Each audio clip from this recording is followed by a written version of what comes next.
Cavaliers, they're going for it now, and they make a big deal here a few days before the NBA trade deadline, acquiring Caris Levert from the Indiana Pacers. So the second season in a row here that Levert's traded. He was in the 4-team trade last season with James Harden landing in Brooklyn with the Nets. And now Levert here going to Cleveland. That's obviously having a very good season, one of the top teams in the Eastern Conference as well. So right here, they didn't give up much, Cleveland, in terms of players for Levert. They're giving up Ricky Rubio, who's out for the season, obviously.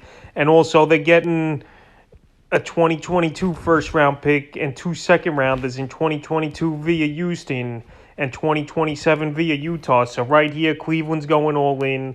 We know they've had a lot of draft picks over the last few seasons after they were tanking and trading players for picks. But this season, they think they got a shot to at least go deep into the playoffs. And the Pacers, they're going the other way here. And I wouldn't be surprised if they trade Miles Turner as well later in the week before the deadline. So on the season here for Levert, 18.7 points a game, 3.8 rebounds, 4.4 assists, 1.6 threes a game, and 44% from the field. But the last few weeks here, he's been in and out of the lineup, Levert. But he came off a huge ball game the other night with 42 points. And right here, the Cavs, they need some help on the wing, and they pulled the trigger with this deal.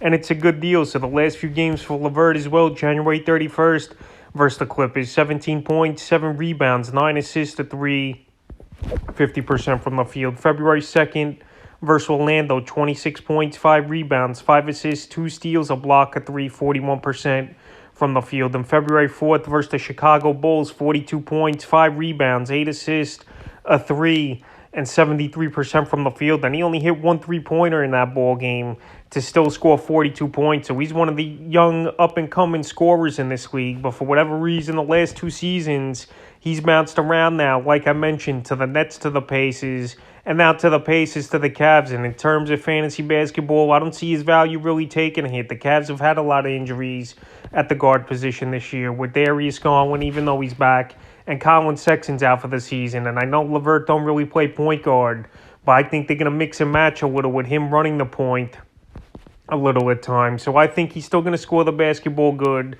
Obviously, they got Mobley and Jared Allen as a few of their top guns in Garland there, but Caris Levert could score with the best of them, and it's a great move here for the Cleveland Cavaliers because they got a lot of draft stock, like I mentioned, over the last few seasons. And on the Indiana Pacers side of things here, it's a great move for Terry Taylor, who's definitely emerged over the last couple weeks here for this team. And he's going to be a guy getting plenty of playing time for the rest of the way. So if he's out there in your fantasy league, he's going to be a top pickup this week. And he's available in 63% of leagues, but he's been added in 37% of leagues. So he's going to get a major boost on the Indiana Pacers side of things here is Terry Taylor. And on the season for Taylor, 9.4 points a game, 6.4 boards, 1.6 assists, 61% from the field. But the last few weeks when an expanded role, 12.5 points a game, 8.3 rebounds, 2 assists, and 61% from the field. So right here, this deal helps Levert. His numbers should be the same or even a little bit better.